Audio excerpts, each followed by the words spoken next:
சிறகடிக்க ஆசை சீரியலில் இனிய எபிசோடில் வந்து பார்த்திங்கன்னா மனோஜ், அண்ணாமலை, நம்ம முத்து இவங்க 3 பேரும் ஒரு ரூம்லேயும், விஜயா, ரோகிணி, மீனா இவங்க 3 பேரும் ஒரு ரூம்லேயும் படுத்திருக்காங்க இல்லையா. நம்ம முத்து மனோஜை தூங்கவே விடாமல் வந்து பார்த்திங்கன்னா கதை சொல்கிறேன் அப்படின்னு சொல்லிட்டு வந்து பார்த்திங்கன்னா வெறுப்பேற்றிக்கிட்டே இருக்கிறாங்க.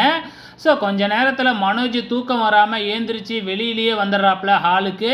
அதே டைமில் இங்கே விஜயாவோட ரூமில் வந்து பார்த்திங்கன்னா நம்ம மீனா வந்து பார்த்திங்கன்னா பாயை விரித்து போட்டு கீழே தனியாக படுத்துக்கிறாங்க.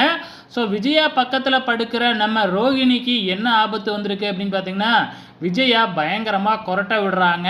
டக்குன்னு ஏந்திரிச்சு நம்ம ரோகிணி இங்கே யாரா மோட்ரு போட்டது அப்படின்னு பார்த்தா விஜயா மோட்ரு ஓடுற மாதிரி கொரட்டை விட்டுக்கிட்டு இருக்கிறாங்க. ஸோ ரோகிணிக்கும் தூக்கம் வராமல் ஏந்திரிச்சு வெளியில் வந்து பார்த்திங்கன்னா வழக்கம் போல் ஹால்லேயே 2 பேரும் படுத்துக்கிறாங்க, மனோஜும் ரோகிணியும். ஸோ மறுநாள் காலையில் விடிஞ்சிடுது. விடிஞ்சதுக்கப்புறம் ஏற்கனவே மீனாவுக்கு உடம்பு சரியில்லாததுனால ரொம்பவுமே லேட்டாக தான் ஏந்திரிச்சு வராங்க. ஸோ இன்னும் சமைக்கலையா அப்படின்னு சொல்லிட்டு நம்ம விஜயா வழக்கம் போல் மீனாவை திட்ட ஆரம்பிக்கிறாங்க. ஸோ அப்போ அந்த இடத்துல எல்லாமே அசம்பல் ஆகிடுறாங்க. உடம்பு சரியில்லாமல் மீனா தான் சமைக்கணுமா, வீட்டில் இன்னும் 2-3 பொம்பளைங்க இருக்கீங்களா, யாராச்சும் ஒருத்தவங்க சமைக்க வேண்டியது தானே அப்படின்னு நம்ம அண்ணாமலை கேட்குறாங்க.